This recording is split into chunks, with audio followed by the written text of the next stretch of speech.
थांबवते। धन्यवाद या संपूर्ण माहितीसाठी। आणि आता एक मोठी बातमी समोर येते। रेल्वे भरतीवेळी मनसेकडून आंदोलन प्रकरणी आता राज ठाकरे यांची निर्दोष मुक्तता करण्यात आलेली आहे। या क्षणाची अतिशय मोठी बातमी।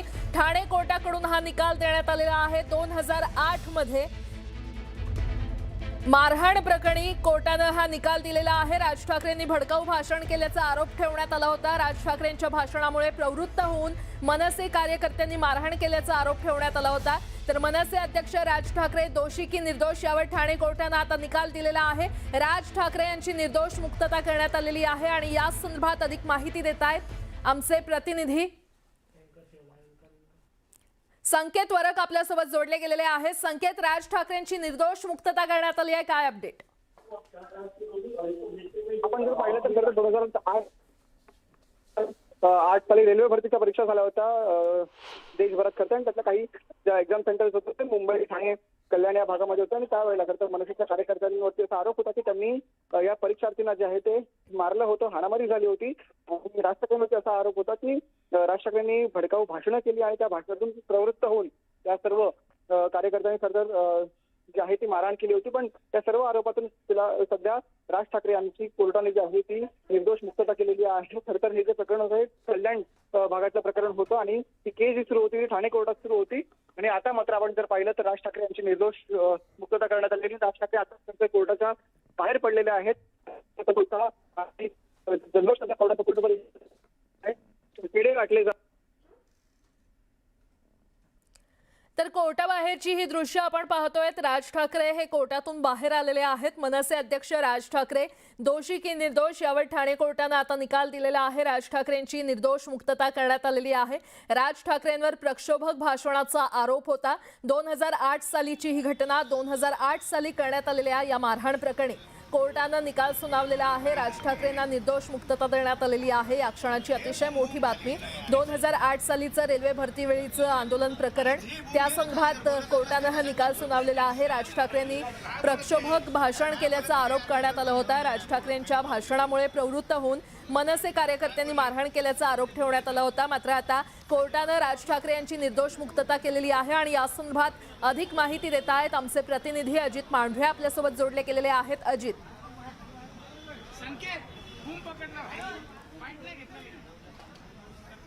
अजित, कोर्टाचा मोठा निर्णय, राज ठाकरे यांची निर्दोष मुक्तता करण्यात आली आहे, काय प्रकरणी ठाणे न्यायालयातील न्यायाधीश अभिजित व्ही कुलकर्णी यांनी राज ठाकरे यांची निर्दोष मुक्तता केलेली आहे। कल्याण रेल्वे स्थानकावरती 2008 या साली डिसेंबर महिन्यामध्ये रेल्वे भरती करता परप्रांतीय आले होते, विद्यार्थी आले होते।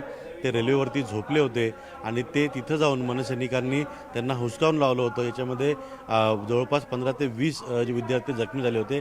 त्यापैकी अनेक विद्यार्थ्यांनी फिर्याद दिली होती, तक्रार दिली होती आणि त्या तक्रारीच्या पार्श्वभूमीवरती या सगळ्या प्रकरणामध्ये राज ठाकरे यांना आरोपी नंबर 10 म्हणून त्या ठिकाणी त्यांच्यावरती आरोप ठेवण्यात आले होते। जवळपास 18 वर्ष हा सगळा खटला चालला आणि या खटल्याअंती राज ठाकरे यांना न्यायमूर्ती अभिजित व्ही कुलकर्णी यांनी निर्दोष मुक्त केलेलं आहे। पोलीस तपासामध्ये हे कुठेही न्यायालयाने असं पण म्हटलं उशीर झाला मात्र सगळ्यांची निर्दोष काय सांगितलं बेसिकली जो एव्हिडन्स लीड करण्यात आला दॅट वॉज नॉट सफिशियंट, तो पुरावा जो होता तो सफिशियंट नव्हता। त्यामुळे फॉर वॉन्ट ऑफ एव्हिडन्स सगळ्यांची कोर्टाने मुक्तता करण्यात आलेली आहे।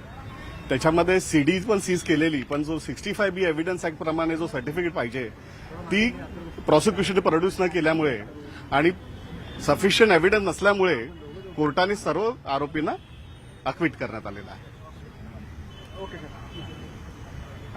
थँक्यू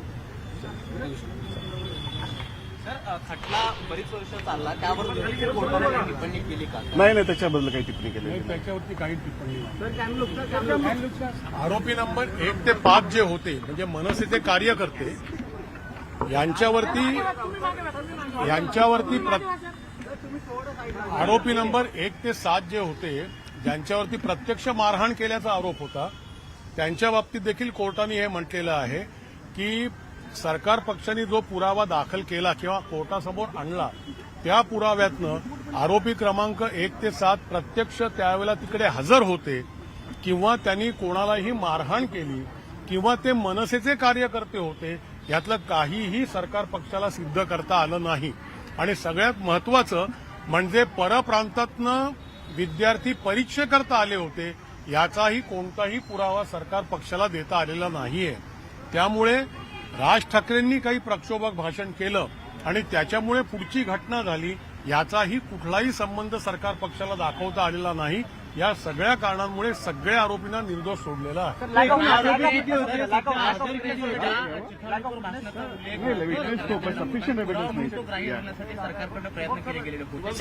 सरकारकडनं प्रयत्न केले गेले, परंतु मगाशी जे साहेबांनी सांगितलं त्याप्रमाणे ती सीडी जी होती त्या सीडीला कवडीचीही किंमत देता येणार नाही. हे कोर्टाचे शब्द आहेत की त्या सीडीला कोणत्याही कवडीचीही किंमत देता येणार नाही. पुरावा कायद्याला अभिप्रेत असलेला जो सीडीच्या संदर्भातला पुरावा आहे तोही पुरावा सरकार पक्षाने कोर्टात दाखल केलेला नाही. त्यामुळे ही सीडी जी हा जो प्रकार आहे हे संपूर्ण काल्पनिक कपोलकल्पित कथानक आहे.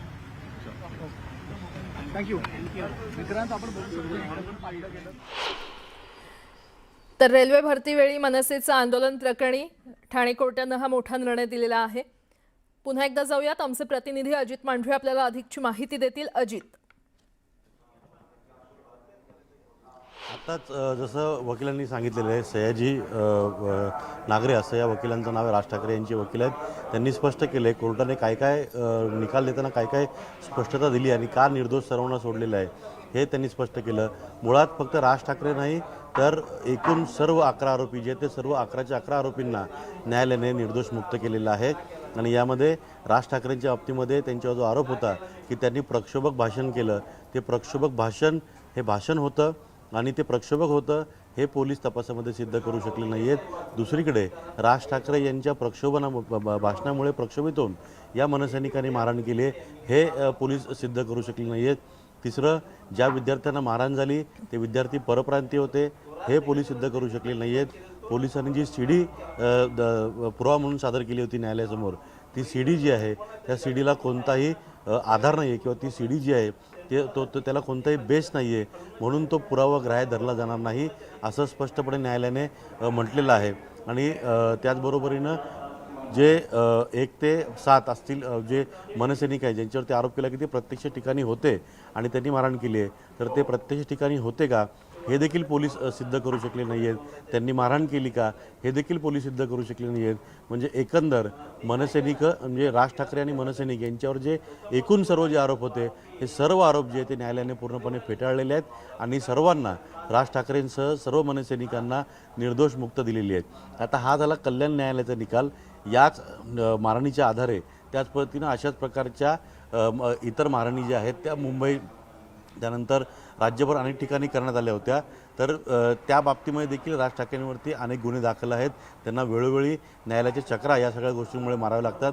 भाषणामध्ये आपण त्यांच्या अनेक वेळा पाहिलेलं आहे की 200पेक्षा जास्त गुन्हे माझ्यावरती दाखल आहेत आणि मला तिकडे जावं लागतं.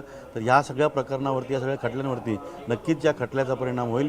कारण का ज्या पद्धतीनं हे सगळं घडलं होतं, जे आरोप केले होते त्यावर तत्कालीन सरकारनं दबाव टाकून हे सर्व केलेलं आहे असं देखील या सगळ्या युक्तिवादादरम्यान समोर आलं होतं. आणि विशेष करून मनसैनिकांतर्फे तिथं म्हटलं गेलं होतं की जे सर्व आरोप आहेत ते आरोप तत्कालीन सरकारने केलेले आहेत, तत्कालीन सरकारने दबावापोटी हे सगळे आरोप केलेले आहेत आणि त्यामुळे हे सगळे आरोप जे आहेत हे कुठेही सिद्ध करण्यासाठी पोलीस जे ते पुरेसा पुरावा गोळा करू शकले नाही आणि त्या आधारेच न्यायालयाने या सर्वांची निर्दोष मुक्तता केलेली आहे. आता ह्या प्रकरणानंतर राज्य सरकार जे आहेत या प्रकरणाला वरिष्ठ न्यायालयामध्ये चॅलेंज देतील का, तिथं त्यांना पुन्हा हे सगळं प्रकरण जे आहे ते उभं राहील का हे देखील पाहावं लागेल. पण या सगळ्या घटना जी आहे ती घडून 18 वर्ष झालेली आहेत आणि त्यामध्ये राज ठाकरेंना परप्रांतीय मारहाण हे जे मनसे स्थापन झाल्यापासून जे प्रकरण घडलं होतं त्या प्रकरणामध्ये अनेक गुन्हे दाखल होते. त्या सगळ्या गुन्हे दाखल जे होते त्यापैकी जो सर्वात पहिला गुन्हा दाखल होता त्या गुन्ह्यामध्ये राज ठाकरे आणि त्यांचे मनसैनिक जे आहेत यांची निर्दोष मुक्तता करण्यात आलेली आहे. म्हणजे एक प्रकारे ते सगळं आंदोलन जे होतं किंवा तो सगळा जो भाग होता हे कुठेही कायद्याच्या कचाट्यामध्ये नाही किंवा हे कुठेही पोलीस सिद्ध करू शकले नाही आहे की ती मारहाण होती आणि ती परप्रांतीय मारहाण होती आणि ते द्वेषांमुळे किंवा दोन समाजामध्ये ते निर्माण करणारा तो सगळा प्रकार होता हे कुठेही पोलीस सिद्ध करू शकले नाही आणि यामुळे न्यायालयाने या सर्वांना निर्दोष सोडलेला आहे. पुढे अशी अनेक प्रकरणं आहेत, त्या प्रकरणावरती या खटल्याचा काय परिणाम होतो हे देखील पाहावं लागेल. ठीक आहे अजित, धन्यवाद या संपूर्ण माहितीसाठी.